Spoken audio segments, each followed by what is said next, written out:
And this is just to look back later. We're going to look at a couple of things about about uh, Solomon and the temple and David and the temple that was built. And I'm going to pull this time from one source. Basically, it's someone who had a suspicion like me, but they did the work. So I figure I'll just use their work instead of reinventing the wheel. But one thing that I would like to do is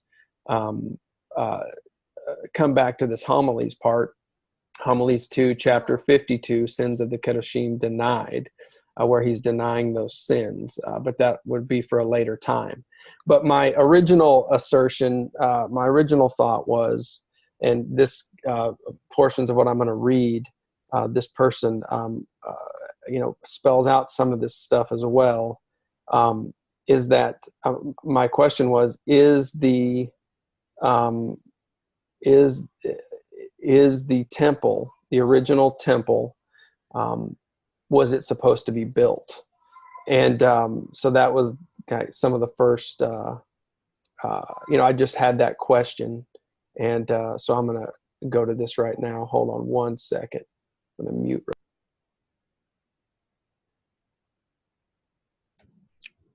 The question is, was the temple ever supposed to be built? Okay. Yes, that is the question. Was the original temple, we're not talking about second temple or anything. We're talking about the original temple that's Shlomo built. Was it supposed to be built? And I got to thinking about this because there's so many things. One thing that I found is, once you go and figure out kind of the documentary or any other kind of hypotheses, which the documentary hypotheses states that there are four main groups of people that gave portions of their version of history to the collection of the Torah and the prophets and Psalms, and the histories, the writings. And so once you see that, so a great book for that is Who Wrote the Bible by Friedman. It's a great book. I don't agree with everything in the book, but I certainly agree with the general premise that what is handed to us is not floated out of heaven by angels as some sort of, this is perfect. We can even see in the writings themselves, it says, don't add or change, don't take away from, don't add to, keep this, guard this, protect this. So all of these things wouldn't have been said from the Father if there wasn't the possibility that it could not be protected, that it could be lost, that it could be changed. And we see that in Josiah's time when he's sitting there, and for 300 years they haven't read the Torah. He's trying to get back to the ways of Yah. And then they discover the Torah sitting in the back of the library, basically hidden away, and nobody had been reading it or anything. And so, for the people that say, "Well, isn't Yah strong enough? Isn't he? Doesn't he have enough divine prophetic insight to see what could happen so he could protect it?" Well, certainly he is. But we already see in a famous scripture that we know from our circles is Deuteronomy 13 and Deuteronomy 18, right? Where he says, there is a false prophet among you. And then it says, if you ask, why do I allow the false prophet to be among you? He says, it is to test you. And what better way, instead of having to raise up a false prophet in every nook and cranny of the world, in every little group, what better way to have a false prophet than to have adverse sayings that appear like a lamb but are really a wolf, which was the first, so my head just kind of goes through all these things and figures them out. If I'm saying something that you think is crazy, just skip it and keep following y'all, because I've been known to do that. But so that got me to thinking about, okay, what things are in the text that we should look at as suspicious, and we should test all things anyway. So, Paul says that, test all things. So one of the things that I started doing, and I'm kind of giving a lot of backstory here, is that some of these extra biblical books that I would read, of course, Enoch, and I would read Esdras, and I would read, man, you got to change that, Jackson. That's just distracting. And What are you talking about? your gross picture. Yes, that thing. The picture? Yes. You Oh, know, man. I put my picture in artificial intelligence engine, and that's what it said I really look like. Is that what you're talking about? Maybe, but man, that we need to go back to the M. Scott Peck stuff for that thing. All right. Okay. So I'll leave it up for the time being, but I will see that I get rid of it. Okay. Okay. I'm sorry. Sorry I interrupted you. So Sherry says you don't look like that. Oh man. So anyway, so one of the things I noticed was that there are certain books where it says it's about a certain subject, but really it's not. The subject is just the pretext for the book, but really they want to assert something else. And they want to promote a certain group, even one of the groups from the JEPD hypotheses. And so that being said, I started making, just really looking at different things and things that seemed out of place. And one thing I noticed, one of the classes I took in my, I think it was in the MDiv track that when I was on originally, there was a professor who was dealing with this idea that and this was the first thing that piqued my interest about it, was that the measurements of the temple in Ezekiel do not match the measurements of the original temple, and they don't match the measurements of the temple in Revelation, and they don't even match, proportionally. And so that got me to thinking. So I did a lot of research. I shouldn't say a lot. I didn't do a lot of research into Ezekiel in total, but just in the idea of Ezekiel and when it was written. And come to find out that the last, I think it's 8 or 9 chapters. I think, how many chapters are in Ezekiel 48?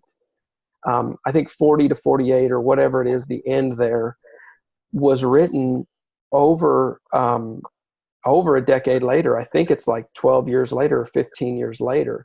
So to me, that puts red flags up, that the core of Ezekiel was written at a certain time, but then 15 years later, there's this addition that comes. So is that addition legitimate or not? That's a big question to me. And I've mentioned this before when I first got on here, and I've never done a teaching on it. I might do it now that I have the YouTube channel. But even Revelation, the book of Revelation, this idea, yeah, Lee, can you mute? Is that okay if you mute? This idea that about half of Revelation we don't have any manuscripts of it until after Constantine and after Nicaea is on the scene. And so that makes the portions that are post Nicaea that we have suspect to me. I just want to make sure, and even the ones that we do have before Nicaea are very late. We do not have a super early copy of the book of Revelation, even like a snippet or anything. It's about 50 or 70 years before Nicaea, and that's getting, that's from the Gentile church. That's already getting into a proto-Catholic view of things, and so it just makes me just cautiously look at that. So with that being said, one of the things that always was interesting to me, and this guy points this out in his paper on him, he comes up with a different end result as me, but is that number one, he states, is that the tabernacle was ordained, and it's not only was it ordained, but Hebrews points out that it was the exact replica of what's going on in the skies, in the kingdom, and so let me just start with that. Number one, the tabernacle is ordained by Yah, and we are told through Chronicles and Kings that David wants to build the temple for Yah. So that's number one. The tabernacle is, Yah says, you need to build this.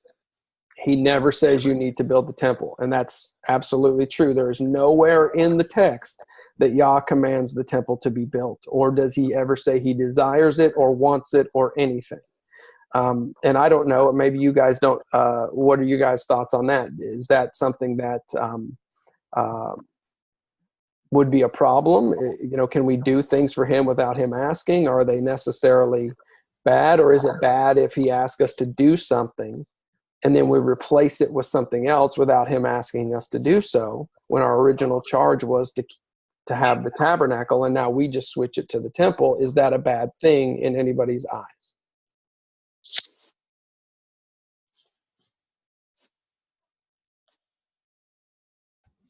Well, hold on. Go ahead. Well, I'm going to get an echo here. All right. In the Psalms. Oh, wait. Yeah, can you mute that? I had audio on. Okay. Yeah. In the Psalms, we have Yahweh in song talking about the house. Yes. Okay. Now, yes, the house though, is it specifically mentioning the Hebrew word for temple, which is hekal, or is it saying house? This is house. Right. And so that's another thing I noticed. So that was going to be my second point. When I started going through this tract, the second thing I noticed was that almost every time, and I don't want to say every time, because I think there were a few times where the word hekal was used, which is the word temple. But about 95% of the time, when it's referring back to the house of Yah, it either specifically is talking, and it says the word house, or it says sanctuary, or it says tabernacle. And interestingly enough, the book of Hebrews says tabernacle over and over again and never once affirms the temple. And so that really got me thinking, man, they're going out of their way to not say temple. And they're saying the house or sanctuary or tabernacle. Here's my thought on that, in that if you look at the plans for the temple, as you mentioned in Ezekiel and in the temple scroll, those two are nearly identical, and they're also as close, literally close and identical with the temple at Amarna as you can possibly imagine. They're identical. And the temple at Amarna is what? That's the temple of Akhenaten, right. What was called Akhetaten, place that they say that Jacob and Joseph were ministering there. The first temple that they know of that people actually came into it. It was so huge. One of them, Ezekiel, talks about the temple from one perspective. The temple scroll, exact same figures from another perspective. And what I'm thinking is that they're looking back at Amarna, because who do you think Akhenaten would have taken down there from Thebes to Akhetaten, except for monotheists? The place was packed with Hebrews. I think he took 50,000 Hebrews down, according to the Amarna letters. And there they established the first monotheism of Egypt, maybe ever. And so how else could it be that these descriptions of temples in old scriptures are exactly the same as that, including the storage bins and everything that Joseph purportedly put out there? So it may be, well, it's clear to me anyway that they're looking back at that temple as a prototype. Whether that's what Yahweh wants or not is irrelevant. They've already got plans for something that's called a temple in these very ancient books, and that they are going to build a temple one way or the other. Maybe Right. he wants a house. Maybe he never wanted a temple. I don't know. But we know we have that prototypical temple where they did monotheism in Egypt, and undoubtedly, when that thing was disrupted, half of those believers went north, the other half went south down to Cush. And then, after that, soon after that, Moses comes to the north and does what he does. But the Hebrews that went south or went back to Canaan know nothing of that. So I'm thinking that they're looking back. Sure. Yes. And I'm not, I don't know that there's so much stuff. Like, for instance, I would say my argument would be, is it possible that Yah never wanted the temple, but then it got incorporated and everybody felt like it was like the Hanukkah story is them going back to light the candle in the temple. And so they're doing good. They're saying, no, we're not going to follow Antiochus Epiphanes, and we're not going to, undo our circumcisions, and we're not going to teach our kids to work on Shabbat and all of this. We're going to do the right thing. But it would be no different than, going out and giving, Christmas hams to the poor. They don't have any food. And so, a ham is going to make them not die. So that's good, but it's woven in stuff that was never intended to be. Go ahead. Another aspect of this is that what they had at Akhenaten was a theocracy. So yes. Everything ran out of that complex. And same thing in Judaism, Zadokite Judaism. Everything ran out of the temple complex. The whole economy, trade, banking, everything, and religion all came out of there. Maybe they needed such a thing, but reading the temple practices, especially what the prophets say about them, this never came to my mind before, but I'm thinking, really, what did they need it for? Because it was always an outpost of corruption. Right. And so going to my next point would be is that the instructions for the tabernacle that were laid out to Moshe were laid out specifically, and it was supposed to be in a certain way. It was supposed to be a humble dwelling. It was supposed to be a copy, like I said, of the true tabernacle.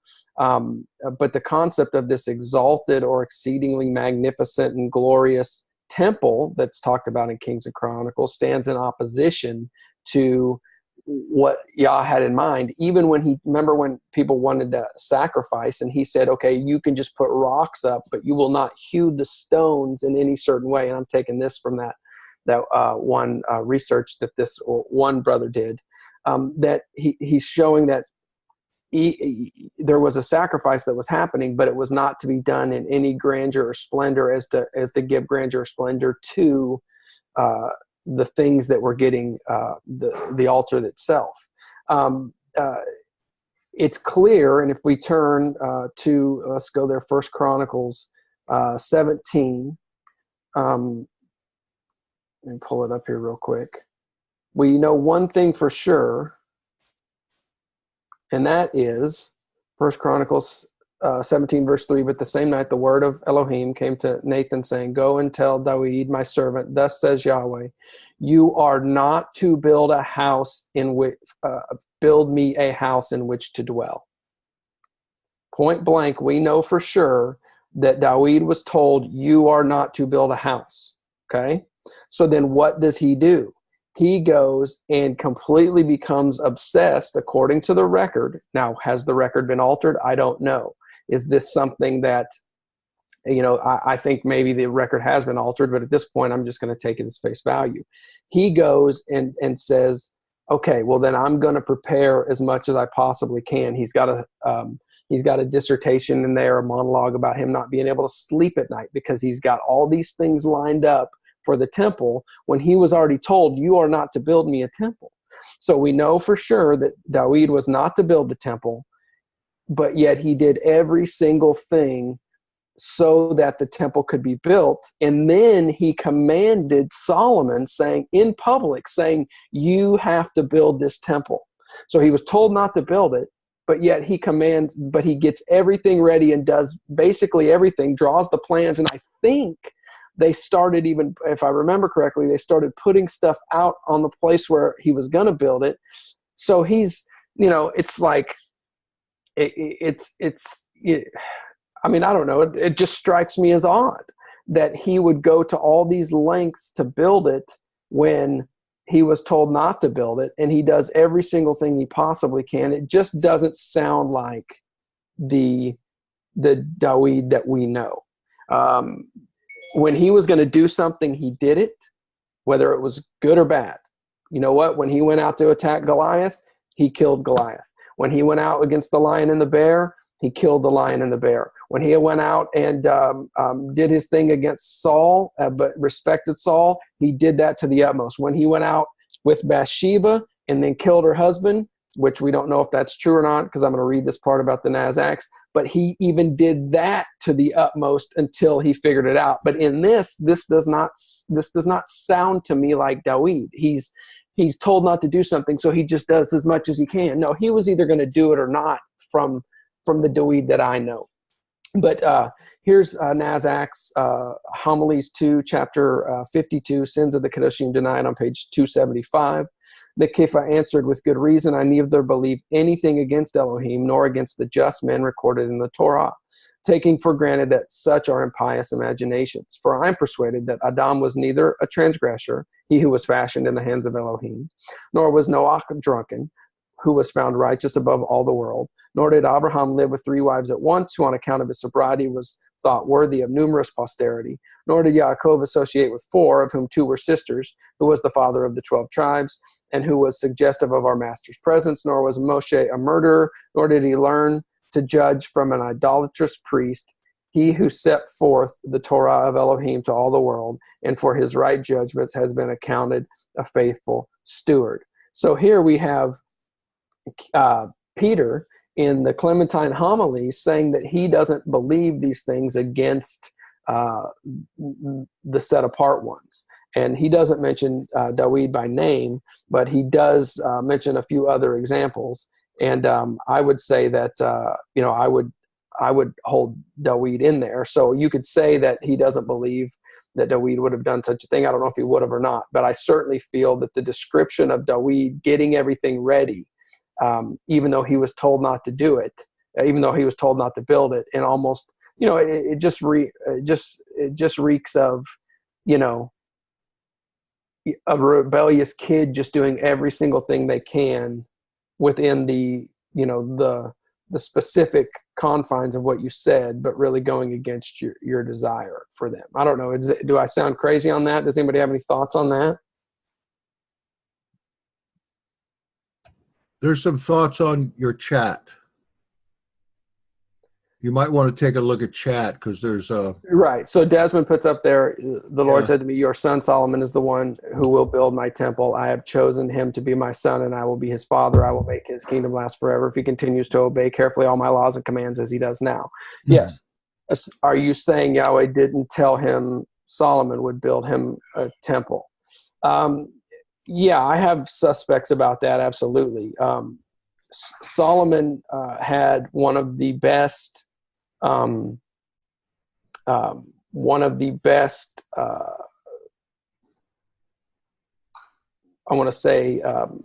news outlets there is. I mean, he was the one who was putting everything together, was writing things down, was writing the history. So the Tanakh, not the Tanakh, the writings are very favorable to Solomon. And I think there's a reason for that, is because I think he was propagating certain things about himself. We know for sure that Solomon had a bunch of wives, and he allowed Molech, the worship of Molech. He allowed the worship of, what's the other one? I can't think of off the top of my head. And so do I suspect that Solomon threw that in there? Absolutely. That's part of, I don't know for sure, but that's part of what I'm getting at. I think that, to me, one of the clinchers is the golden calf.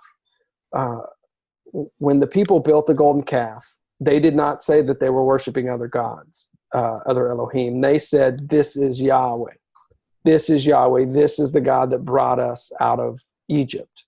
And when Moshe comes down, Yah sees it, and he explains to them, look, you are not to worship me. You are not to give me honor in the way that the other gods get honor, in the way that the other Elohim get honor. I have set forth a specific thing. So I do see a problem with him setting forth a specific tabernacle that's very humble, and then all of a sudden the temple being built is looking like the pagan temples around the world. In the book, let me see if I have it here. Yeah, here it is. In the book Moses and the Original Torah, I just put it in chat. There's a couple of interesting things that the author says off the cuff, because it's not what he's talking about. One of them I want to have a discussion with Daoud, who's on right now from Europe, from Northern Europe, about the origin of the Day of Atonement, of Yom Kippur. And he makes some interesting comments about the Day of Atonement in this book, but also he makes the interesting comment that it's not even a question that the temple that Solomon built looked like all of the pagan temples around. So when you put two and two together, that one, Yah commanded that there be a tabernacle, two, that Yah commanded David not to build the temple, number three, the temple that gets built looks like all other pagan temples, and with its majesty and even some of the way that it's built. And number four, Solomon had a bunch of pagan wives that infiltrated his life, and the kingdom got split at the end of his reign. I don't think you have a deadlock case, but you have a lot of circumstantial evidence that would make us maybe want to investigate this further, from my perspective. I might also add that Chronicles, we understand, Paralipomenon in the Catholic Bible, is the latest of all those in the Old Testament canon, and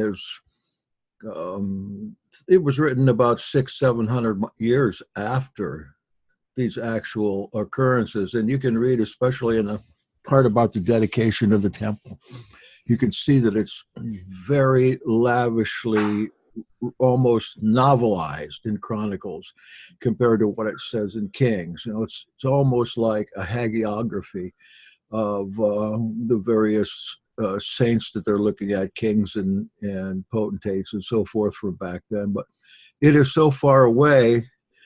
You understand what a hagiography is.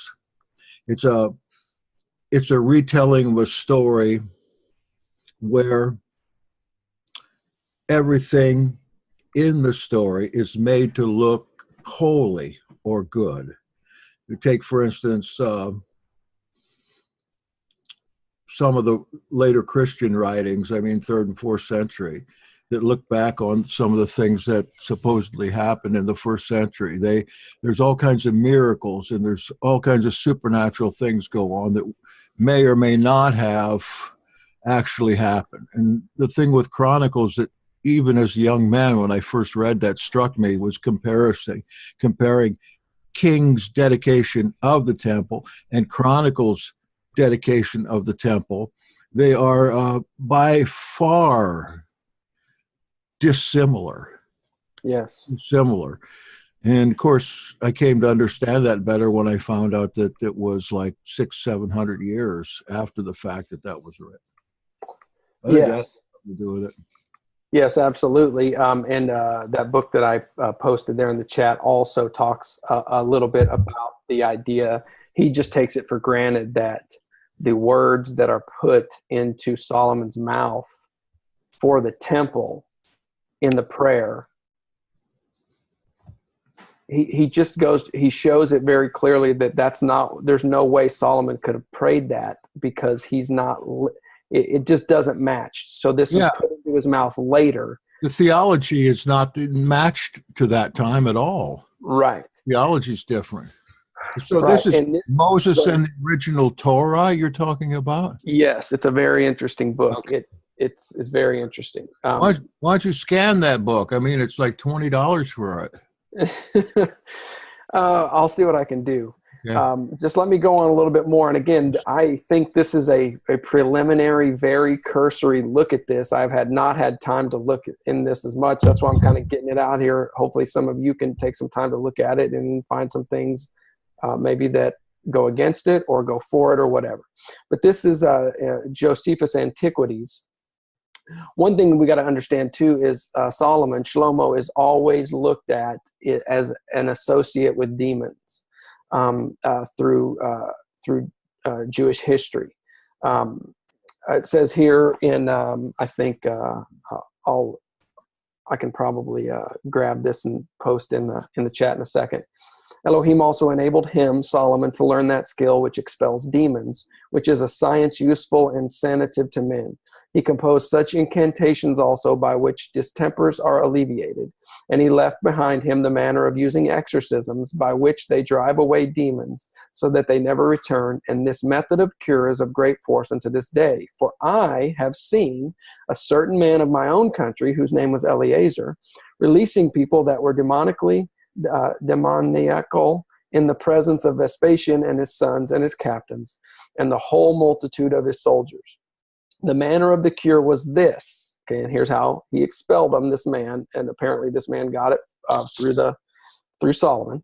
He put a ring that had a foot of one of those sorts mentioned by Solomon to the nostrils of the demoniac, after which he drew out the demon through his nostrils. And when the man fell down immediately, he adjured him to return into him no more, making still mention of Solomon. So he's invoking Solomon to do this exorcism, and reciting the incantations which he composed. And when Eleazar would persuade and demonstrate to the spectators that he had such a power, he set a little way off a cup or basin full of water and commanded the demon as he went out of the man to overturn it, and thereby to let the spectators know that he had left the man. And when this was done, the skill and wisdom of Solomon was shown very manifestly. So this is Josephus in Antiquities 8, chapter 2:5. So Josephus is agreeing here that Solomon had a ring by which he cast out demons. One of the works of the Jews says that the temple was built. Solomon's temple was built with the help, I think it was, of 40 demons. I can't remember the exact number, but that's well known that he used demons to help build the temple, at least in the writings or sayings that were handed down that Solomon, used demons to help build the temple. Another interesting note, as I was trying to get more info on this and talking with Jeremy Leduc, is Jeremy mentioned that in Matthew 12, when Yeshua is in the context of casting out demons, he says one greater than Solomon is here, which Jeremy thinks is, being used as a double thing. One, to show that he's greater than, that Yeshua is greater than the Elohim of the past, but two, to cast dispersion upon Solomon and his method of quote unquote casting out demons. So to wit, I would say that it is my opinion that cannot be proven that we have some things here from Chronicles that cast Solomon in a better light, as if he was supposed to build the temple, which maybe he wasn't, and cast David in a negative light, which is interesting, that he could not build the temple, but Solomon could. And which makes it's almost like Chronicles is using David as a tie-in to Solomon to give legitimacy to what Solomon is doing. And if you understand, I know the big term nowadays is fake news. If you understand marketing and manipulation of media and fake news, you always want to, if you have an evil thing going on, you want to attach it to something good so the good people think that it's good. Can I prove this? No, but I think there is enough circumstantial evidence.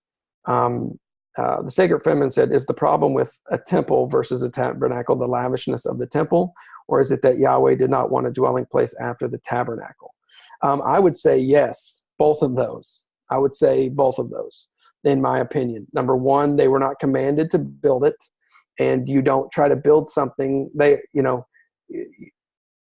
you don't try to be like the goy. You don't try to be like the goyim, the dogs who are just doing things from a pagan way of doing things. So you don't need a temple or a tabernacle like that. And then number two, it wasn't commanded. He commanded them to build the tabernacle. He gave them specific instructions to build the tabernacle, and they build it accordingly. Another very interesting piece of evidence is in John, which I'm not, I'll just leave it at that. John, let's see, when was it John chapter,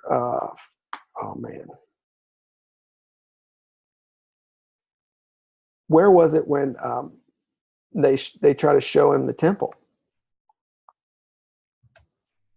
When the disciples try to show Yeshua the temple. Do you remember that? Do you guys remember that, where that was in John? The great stones passage? Maybe. It said be Matthew chapter 20. No, this one's in John. Okay. John 10, he's on Solomon's porch. Okay, let me see.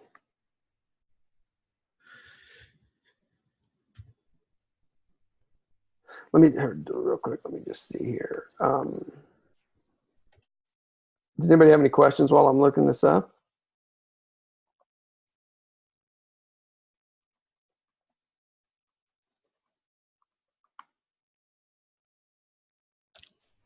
Can you hear me? Yes. Well, I was looking at this and I was seeing the wordage used in Chronicle 28:6 there, where it seems like Yahweh is saying that, if that indeed is what Yahweh said to David, right. It seems like he's saying that Solomon is his son. And that seems like the same kind of wordage that it would be talking about Yeshua in other places in the Bible, where it speaks of a person, but it seems to be speaking of a future time and a future person, but still using that person's name. Like sometimes it refers to David, and the anti-missionaries will take that and say, see, David's the Messiah. He's the king. He's the shepherd over all at the end, when we'll dwell on the land forever, from Ezekiel 37. And then you also have like Enoch 92 and other places where it calls him that son of man, that does all these great things that all those prophecies of the son of man and Enoch said would be. It later on says Enoch is that son of man. And then, other places it calls some of the prophets son of man. And it seems like sometimes there's this language Yah uses where he speaks of an individual, but it's like kind of like a type and shadow of a future individual. So maybe not that Yah didn't say this to him, but maybe he took some liberties with it, or just misinterpreted, this seeming prophecy that Yah gave him. Yes, a son of yours from your line will build it, being Yeshua. We'll build the temple is what you're saying. Yes, exactly. The temple, the house. I don't really know where the cutoff point is between, are they allowed to build anything or not, depending on whether it's called the temple or the house. Sure. Yeah.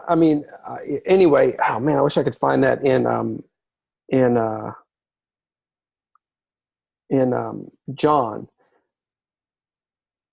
And I'm not seeing it here. But yeah, so are you trying to say then that it's possible that that it was only speaking of David's son Yeshua, or that it has a double fulfillment, Solomon and David's son Yeshua? Well, double fulfillment, but double fulfillments are never in full at the beginning. Sure. They're always like in a partial fulfillment, and later it's actually fulfilled. But maybe not. Maybe he was just saying, the one that springs forth from you is going to build it, and he took liberties by, saying, okay, my son's going to build it. I don't know. Right. Another interesting thing is that one of the books that the Catholic Church took out of the canon is, I think I don't know if it's called The Keys to Solomon. You know who posted this the other day? I think it was Julie Welch. Is Julie here?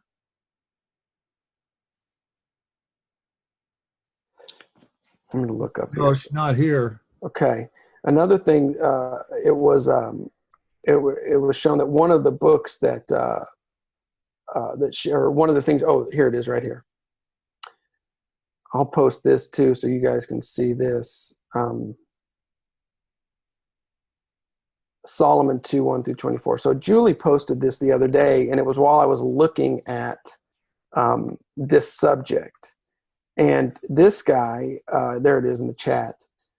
If you scroll down in that article, which is an interesting read, and I would recommend everybody reading this article and then reading these books if you haven't, that are at the top of it. And I haven't read all of them, but I've read most of those. The Wisdom of Solomon, chapter 2, verses 1 to 24, he's saying that that Solomon is speaking against the Messiah that is coming. And at first when I was reading it, I thought, I think it looks like Solomon could be speaking against any righteous person, but not necessarily against the righteous person. But he did make some point. He says there in verse 7, let us fill ourselves with costly wine and ointment, and let no flower of the spring pass by us. Let us crown ourselves with rosebuds before they be withered. So kind of let's heap upon ourselves good things. Let none of us go without his part of our voluptuousness. Let us leave tokens of our joyfulness in every place, for this is our portion, and our lot is this. Let us oppress the poor righteous man. Let us not spare the widow, nor reverence the ancient gray hairs of the aged, which is obviously all anti-Torah. Let our strength be the law of justice, for that which is feeble is found to be worth nothing. Therefore, let us lie in wait for the righteous, because he is not of our turn. And they're capitalizing he there because they're making this be the Son of Man. I'm not sure that it is, but it could be. And he is clean, contrary to our doings. He upbraideth us with our offending of the Torah, and objecteth to our infamy, the transgression of our education. He professes to have knowledge of the Most High, and calleth himself the child of Yah. He was made to reprove our thoughts. He is grievous unto us even to behold, for his life is not like other men's. His ways are of another fashion. We are esteemed of him as counterfeits. He abstains from our ways as from filthiness. He pronounces the end of the just to be blessed, and makes his boast that Elohim is his father. Let us see if his words be true, and let us prove what shall happen in the end of him. For if the just man be the son of the Most High, he will help him and deliver him from the hand of his enemies, which rings true from the, hey, if you are the son of God, take yourself up, off this upright pole. Let us examine him with despitefulness and torture, that we may know his meekness and prove his patience. Let us condemn him with a shameful death, for by his own mouth he shall be respected. And then this guy's asking, who is Solomon speaking of? Killing with a shameful death. Why did the Vatican vote to have these 14 books of the Bible removed? Why did Solomon sound so crazy and evil in his book? So that was just a happen chance thing that I came across that Julie had posted. Well, look, first of all, go ahead. Solomon did not write that. Okay, who wrote it? That was written in Greek.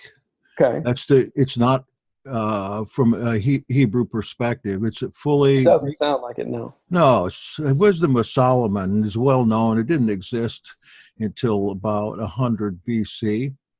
And if you read through it, you'll find theology, especially feminist theology. It's very good. That was used by even Paul. There's quite a bit in there in the personification of wisdom passages. That it's beautiful, very much like Paul's so-called love chapter and all. That so many books attributed to Solomon, the Odes of Solomon, the Thanksgiving Psalms. Solomon didn't write any of that stuff. The theology is Hellenistic in there. Sure. So who do they think wrote this? About the Wisdom of Solomon? Yeah. Nobody knows who wrote it. No, but it's one of those books that go right along with Sirach. That is Ecclesiasticus. This was used in the early Christian church very much. But it's entirely Hellenistic. And it was written, you say 100 BC or C? Yeah, 100 BC. I'm going to say 150 BC. Nobody really knows. But there's no doubt that it was written in Greek, and Solomon most certainly didn't write it in Greek, and there are historical markers in there, too. That these guys, when they take books and just take them saying that Solomon wrote them or so-and-so wrote them. Sure. They don't have any critical idea of what to look for in there. No, absolutely. It could well be. There's citations of this in the Dead Sea Scrolls. It could be very late, too, and it could be talking about... There's citations of the Book of Wisdom in the Dead Sea Scrolls. Yes. Oh, wow. Yes. Wisdom of Solomon. So they just call it Wisdom, Sophia. And it could relate. It could be late enough that it wouldn't be Solomon writing about the Son of Man. It could well be somebody that was there. They don't know exactly when it was written, but it was in the Septuagint. So we're talking back 250 BC anyway. It's a Septuagint book. That's Well, also, it says here, the Wisdom of Solomon was written in Greek in Alexandria. yeah, not only that, who knows where it was written, but the Catholic Church still has that in their Bible. They never took it out. It's still right there. I can pull it right off the wall here. It's not a secret book at all. I studied it thoroughly when I was in school. Sure, absolutely. So then I guess finally I would say that my last point, and I couldn't find the scripture, but when Yeshua was walking by the temple, man, I thought it was John, maybe it's not. And the disciples go, hey, and they try to show Yeshua the temple as if he's never seen it or never been in it before. And he immediately just goes to, hey, this thing's going to be destroyed.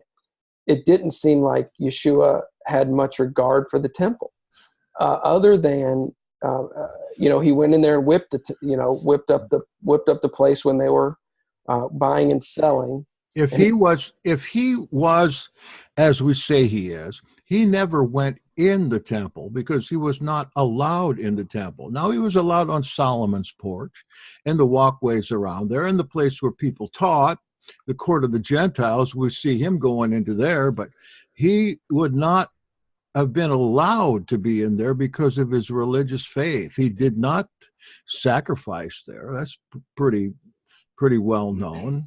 But if we just categorize him in with the homogeny of the Jews at that time, which didn't exist, it was not homogeneous at all. And you'll find, if you read, again, the gospel passages that talk about him in conjunction with the temple, he's never actually in there. So when we talk about him with the rabbis, speaking to them. Right. So the rabbis wouldn't be in they'd be that's in the court of the nations or out in Solomon's porch or on the outskirts of it, but never was he in. Considered a mamzer also? Yeah, he was a mamzer. He wouldn't be allowed in there. That is, he could go into the court of the nations. A lot of Jews went in there, but he could not go into the court of Israelites. But my point would be that the disciples were telling him how beautiful the temple was. So obviously... That's in Matthew. Okay. Oh, is it Matthew? Yeah. 24, 25. It's the Olivet Discourse, and it's in Mark 13. Very good, though. I'm wondering can we make some theological assumptions? This is very intriguing. What you're suggesting, that one of the primary notions that of Hebrew roots people, especially, just really is more mythical than theological. Well, I mean, I would not even just say mythical, but the idea of needing a red heifer. You read Moses in the original Torah, he points out that the idea of a red heifer needing to sanctify a temple is strictly paganism. He says it originates with paganism, and you can see it in the ancient Near East writings. So who does? Silver, Rabbi Silver in Moses in the original Torah, that book that I put up there. I'm going to try to get the library book and scan it. Yeah, okay. So that leads me to go, man, I don't, do I want a temple built with a red heifer? Because there's a lot of Hebrew roots people that are trying, that are advocating for that. Yes. And a lot of Baptists are buying into this and people who are fundamentalist Christians because they want to see it all be knocked down. They think Messiah can't come until the temple's destroyed. So they're helping them build it up. The Jews are laughing about it because they're getting their money, and the Christians are laughing about it because they're going to see it all destroyed. before Jesus can come. That's all. So then, I think we're all in for a big surprise on this. And I hear this. I hear this the few times I listen to Hebrew Nation radio. I mean, it's just rife with how wonderful the temple is and how they want this rebuilt. And for me, it's the height of blasphemy to even be thinking about rebuilding the temple, for at least for the faith that we follow. It's not necessary. It's the place of paganism, and nobody in human form is going to be holy enough to run a theocracy from a place like that. Yeah. I would just end by saying that it also puts a different perspective on, hold on, excuse me, puts a different perspective on when Yeshua was crucified. This is now when, or this is Matthew 24. This is the one I was looking for, and I thought it was in John. Now when Yeshua went out and was going away from the temple, his disciples came up to point out to him the temple buildings. Mm-hmm. And I'm thinking, why in the world would they have to point out to him the temple buildings? I mean, you know, if it would have been such a central point for him, even if he wasn't allowed there, wouldn't he have gone and checked it out and seen it, and one day we can get there, whatever. But no, he says, don't you see all these things? Truly, I tell you, not one stone will be left on top of another. Everything will be torn down. He doesn't say to be rebuilt again. He doesn't put any spiritual thing on it. He just says this thing is going to fall. And if, you know, there are certain people in here, Jackson, who is a preterist, for lack of a better term. I mean, and that's what happened according to, from the preterist point of view, that's what happened according to Yah's directive, not just Yah's allowance, but Yah's directive in 70 CE. The idea, though, is that in the Holy of Holies of the temple now, it was big enough to house the tabernacle. So there are some people that theorize that the tabernacle was stuck inside the middle of the Holy of Holies temple. And so then when Yeshua died and the temple veil was rent, it was rent to let out the true spiritual, the true tabernacle, and to let it get, for it to be released from being in the middle of shrouds and layers of paganism, which isn't. How could the tabernacle be in there? Well, I don't know. I'm saying that some people theorize that the tabernacle was placed in there when they constructed it. Oh. Someplace, or in the Holy of Holies? In the very center. Okay. So for the temple shroud to be torn, then it's releasing the true, unadulterated, original meaning from the layers of paganism, which in my sense is what we're trying to do right now. We're trying to get rid of the paganism and get back to the true. Yeah. Amen. So there's. Hey, you did really good for not having any notes or anything, but I'm a little disappointed that you didn't know the difference between Matthew and John there. I'm very disappointed because Matthew is far superior. But that's a discussion for another day. Superb. Any questions? Anybody? Yeah, I got another one. This is Des. Okay. Can you hear me? Yes. Okay. I wanted to see you guys' thoughts on the tabernacle that Moses saw on the mountain, that he patterned what they did after what he saw.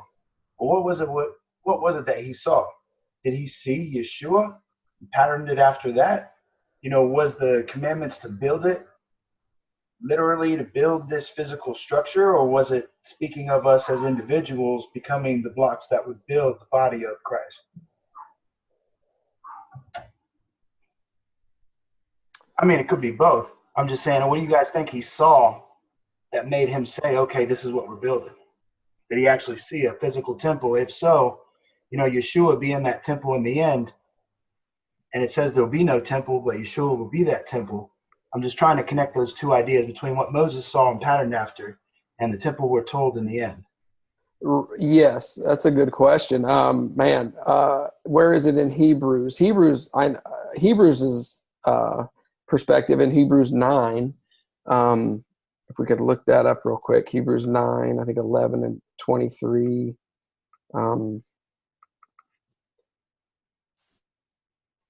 It says, but when Messiah appeared as high priest of the good things that have now come, passing through the greater and more perfect tent, not made with hands, that is to say, not of this creation, he entered into the holies once for all, not by the blood of goats and calves, but by his own blood. And then 23 and 24, therefore it was necessary for the replica of these heavenly things to be purified with these sacrifices, but the heavenly things themselves with better sacrifices than these, for Messiah did not enter in the holy. Okay, he's just saying the same thing. I thought it explained a little bit more about what he saw. He saw what he was supposed to build. Now, whether that was the body of Messiah, whether that was a physical temple, or rather tabernacle, that's up for speculation. I mean, what I'm doing right now, without, I really, like I said, I really didn't get to study enough on this. I'm speculating as well, but I think there's a reason to speculate, but it would be the same. We would just have to speculate as to what he saw, and we could put forth everybody's own opinion, but it wouldn't really mean much as far as, needing to be that way, because we don't know what he saw. But we know that what he saw was real and legitimate, and he felt like that, he needed, to follow through with producing it on the earth. Yeah, I was trying to relate that to, the idea that maybe Yahweh didn't say that to Solomon. Maybe he did say it, or maybe Yahweh didn't say that to David, that Solomon would build a temple. Or maybe that he did say it and David took it wrong. I was just trying to look back, well, was any tabernacle, was any temple ever supposed to be built? Was it always just Yeshua in the end? And that was kind of like the thought pattern I was going after with that question. Yeah, I mean, that's a good question too. Was the tabernacle supposed to be built? There's a lot of things that kind of get swept up in the tradition. In that same book, I'm telling you, it's a great book, Moses in the original Torah. He points out that, at the beginning, the lamb was supposed to be boiled and not for Passover, and not burned with fire.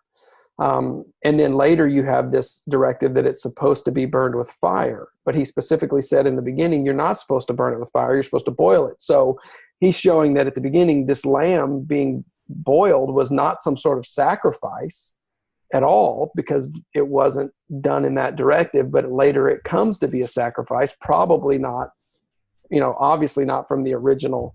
So there's a lot of things that get added on to and then just get swept up.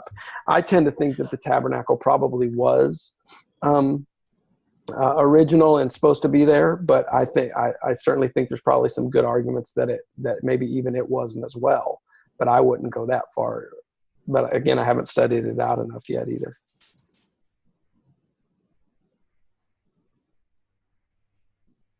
So that's it. That's all I got.